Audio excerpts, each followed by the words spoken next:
few weeks into the session already, and by now you've likely heard us say things like, RSs, do pass recommendations, amending order, those kind of things.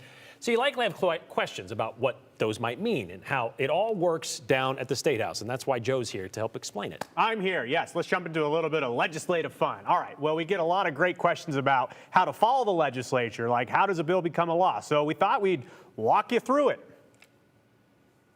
I'm just a bill, yes, I'm only a bill, and if they vote for me on Capitol Hill. Remember that guy? Yeah, he was really helpful to teach us about how a bill becomes, a law in Congress. But this is kind of Washington, D.C. focused, and we want to talk about, how a bill's made in Idaho. Sans music for now. We will get to the musical portion of that. But how does an idea become a law here in the Gem State? First step, an idea is introduced as draft legislation, and it's referred to as an RS, or a routing slip. It begins in either the House or Senate in one of the more than a dozen committees. If the committee votes yes to print the RS, it then becomes a bill, an official bill. And it quickly heads out for assignment in the full chamber it started at the committee level in, so the House or the Senate. From the chamber floor, the bill is then referred to a committee, maybe the one it came from originally, for review. If it's introduced in the House, it's assigned to a House committee, one that fits. So education bills, those will go to the Education Committee. And that committee can do a lot of things. They can recommend amendments, approve the bill, kill the bill outright, or put it in a drawer where it may never be recalled. Sometimes no action is taken, and that is a pointed decision. Committees, they also hold public testimony before their final votes. If the committee does approve the bill, it goes to the full House or Senate for debate and voting after it's read a few times.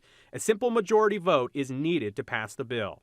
And if the bill passes in the first chamber, then it goes across the Capitol to the other chamber to follow the exact same process, all over again. So the legislation is transmitted across the Capitol and assigned a committee in the opposite chamber it came from. The other chamber, House or Senate, they repeat the process. They have their committee review, floor debate and voting, and if amendments were added in the second chamber, well, the original chamber, they have to agree with them. So it could simply be sent back to the House to vote on those changes. But this is where you can see some ping-ponging back and forth between the two houses if they can't come to an agreement. If the bill does pass both chambers in identical form, it goes to the governor. The governor can sign that bill into law, he could veto it or reject it, or he can take no action. If the governor vetoes it, the legislature, they can override or undo the veto if 2/3 of them vote to do it. If the governor signs the bill or takes no action, well, that bill becomes an Idaho state law. It's assigned a chapter number, and it is printed into Idaho code. Thank you to Logan Smith, by the way, for helping to walk us through that. That'll be evergreen. And Brian, there are some exceptions to all of that. One that just sticks out at the top of my head. The Joint Finance and Appropriation Committee, JFAC, the Budgeting Committee. It's in the word, it's joint. So the two committees, the House and the Senate Committee, they're actually combined just into one. From there, though, it would go to the House. They got to do all the House business. Then it can go straight over to the Senate to do the Senate business. And that's where you get some of the ping-ponging on agreeing on legislation. You promised more music. Yes, look, I'm telling you, and producer Katie, I'm telling you this too, live on TV, so now we can't go back. We want to do an Idaho version of Schoolhouse Rock. I'm musically super gifted, clearly, because I work here. So we'll find out. We'll find out. Yeah. He promised, so we'll see if we get to it. All right, thanks, Joe. You're welcome.